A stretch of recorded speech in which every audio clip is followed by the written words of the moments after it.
Fortnite, I have something to say. I really like the skillful way you beat the other games to the live service foray. Fortnite once again finds itself on the forefront of gaming as we head into its second season of its fourth chapter. If you don't know what each unit of that Fortnite measurement is, don't worry about it. It's not important. But as the new season emerged, I had something on my mind. We've been seeing live service after live service close its doors while Fortnite continues to thrive in an ever-growing competition space. Just how does that happen? Why does Fortnite work when so many others fail? I think there are several major reasons to this, including oversaturation and mismanagement. But the largest one I feel is that companies misunderstand the appeal and success of Fortnite. And there's no better game that exemplifies this failed misunderstanding more than Multiversus.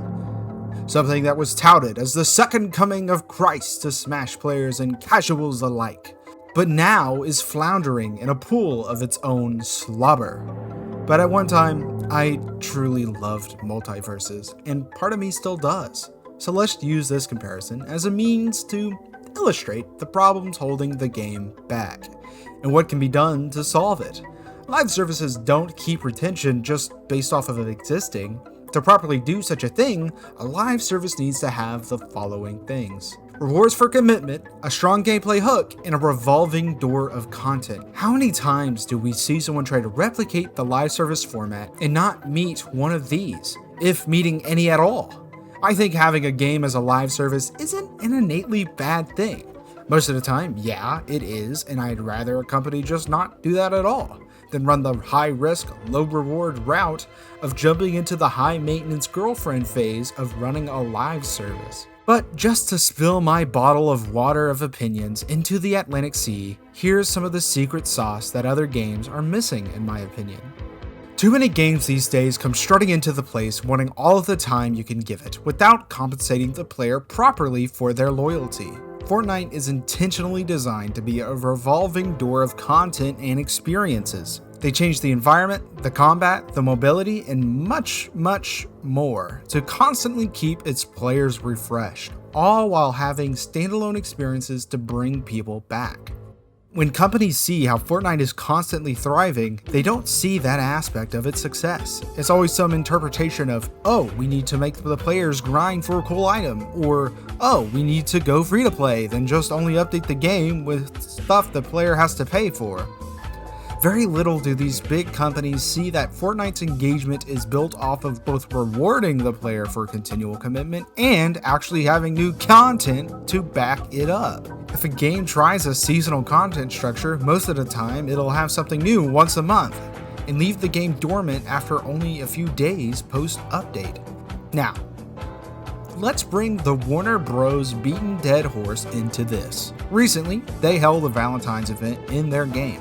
Nothing special here, holiday events are common occurrence for live service games, but they actually had some cool rewards, most notably skins for heroes such as Shaggy, and I don't remember the others anymore, but just know that they were kinda cool.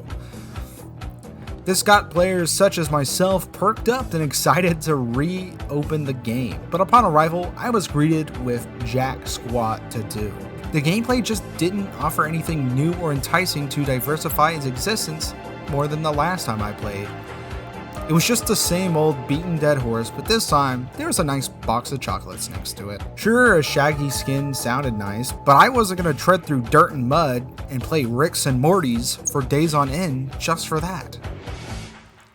I'd coined this dilemma cosmetic bloat, or when a game's dev time is so focused on producing products to buy or earn, the cosmetics bloat the game with too little to do with too much to get. Something that Multiversus does way too much. Even then, live service games that suffer from cosmetic bloat don't always stick the landing with their progression system either. Now, let's bring in the horse again. This Multiverse pony here suffers from a bad case of the poorly replicated Battle Pass. The Battle Pass is one of two commercial innovations that Fortnite brought to the table It created a system that drove engagement to the game to keep people playing. By offering tons of cosmetic rewards for a reduced price, it made a purchase way more appealing. But the catch? You don't automatically get all the goods, you pay to earn these rewards. So by paying for access, you don't get everything automatically.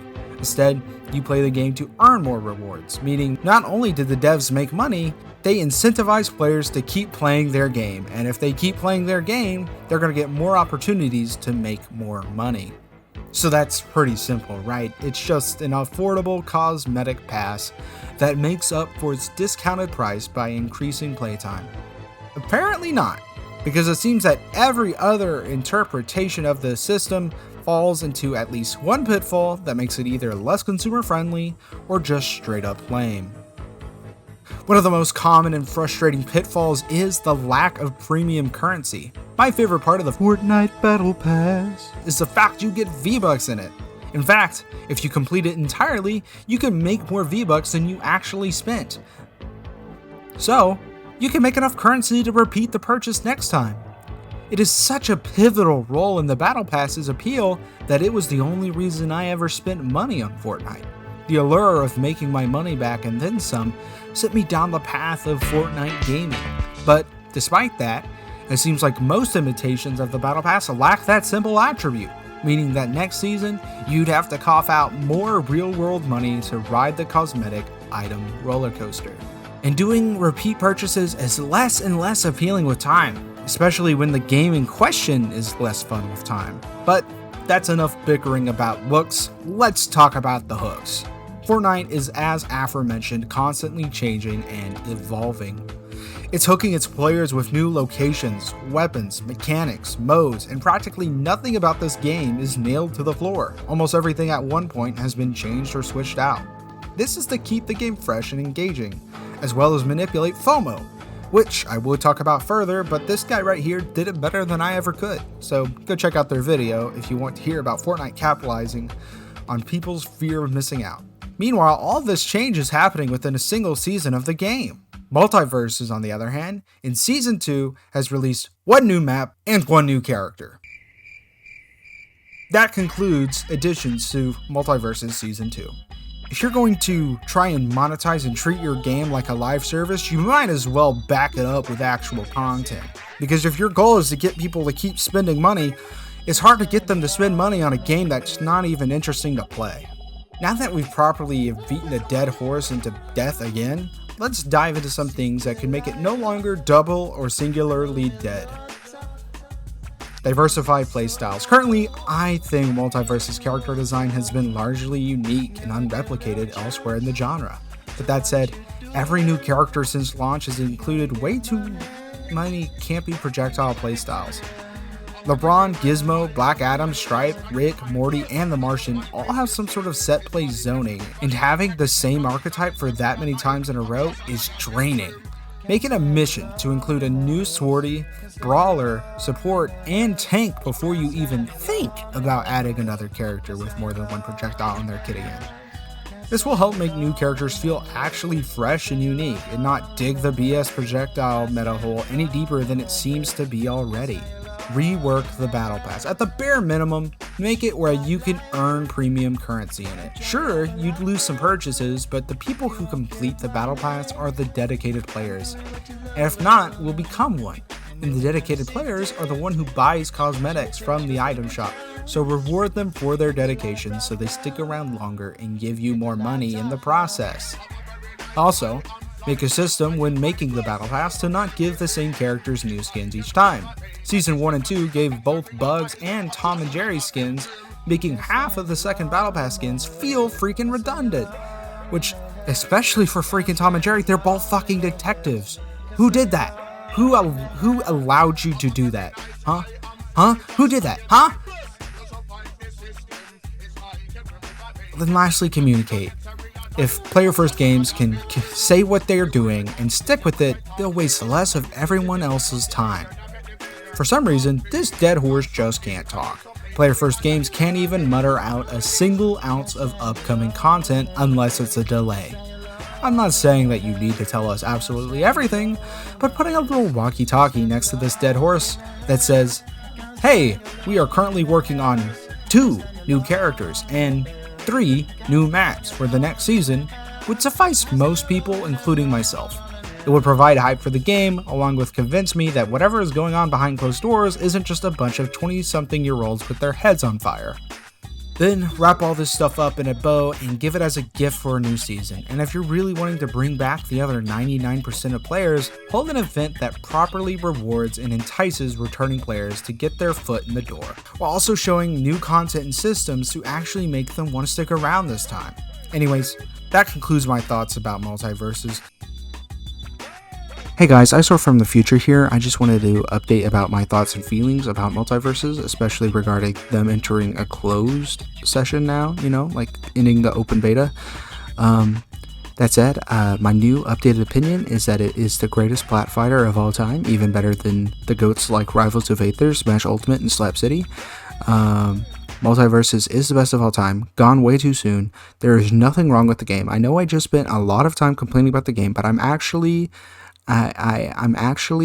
lying. I was lying. I was playing a fib. I love this game. This is the best game of all time. Gone too soon. Anyways, yeah. Hashtag Rise of Multiversus. See what it got, y'all guys? Fortnite right now is doing absolutely crazy. I mean, they just released Creative 2.0. That's going to be insane. It's going to be absolutely insane, especially the way they're handling monetization. I feel like to dedicate 40% of their item shop revenue into creative is an absolutely insane sounding thing to me, especially when you compare the transfer rate of like Robux and stuff.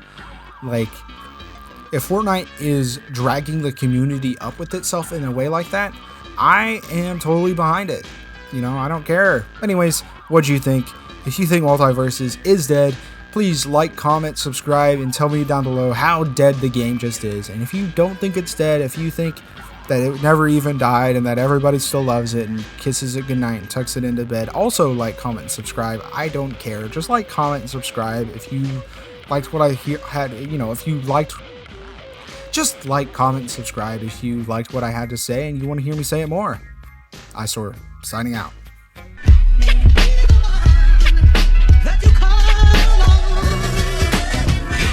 Let me